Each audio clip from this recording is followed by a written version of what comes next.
Доброй ночи, уважаемые телезрители, я Афанасий Николаев, и мы продолжаем серию специальных включений из Центральной избирательной комиссии Якутии. На данный момент обработано практически 90% протоколов из участковых избирательных комиссий, и в выборах главы республики уверенно лидирует Егор Борисов. Самые последние цифры нам озвучит председатель Центральной избирательной комиссии Анатолий Кривошапкин. Анатолий Денисович, расскажите, пожалуйста, как складывается ситуация на данный момент? Из представленных протоколов явка избирателей – это 52,29%. Борисов Егор Афанасьевич набрал 58,02%. Березский Эрс Борисович 30,07%. Губарев Виктор Николаевич 5,45%. Максимов Владимир Юрьевич 1,36% и Парахин Гаврил Павлович 3,22%. Если посмотреть разбивку по улусам, больше всех голосов отдали за Егора Афанасьевича Чурапча, это 94%, потом Кобяйский улус 73%. Хуже всех, меньше всех, соответственно, Намский и Нерюнгринский. За Березкина Эрнста Борисовича больше всех голосов дали Намские, потом Нюрбинские.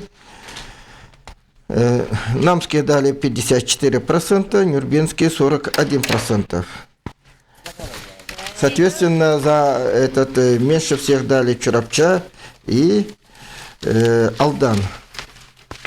Если говорить по выборам муниципального уровня, то в Нижнеколымском улусе избран главой Суздалов Иван Павлович, работающий главой, он набрал 58,67%. В Аллайховском улусе главой избран Слепцов Эдуард Иванович, 41,16%, работающий начальником отдела культуры, спорта и молодежной политики.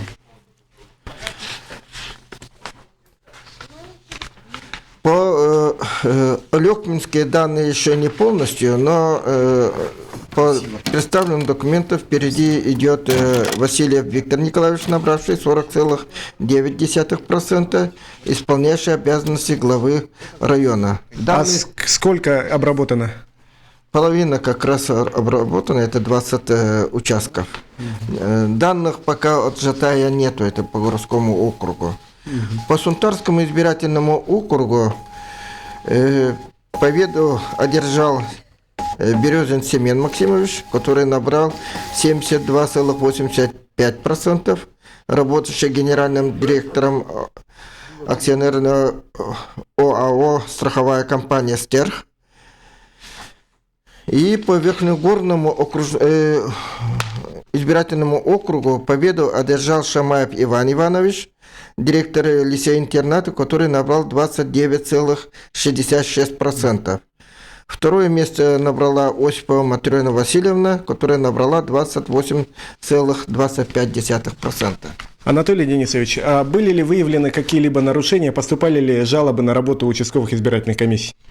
В Центральной избирательной комиссии не было жалоб, но были обращения, вопросы по голосованию лиц, которые временно пребывают.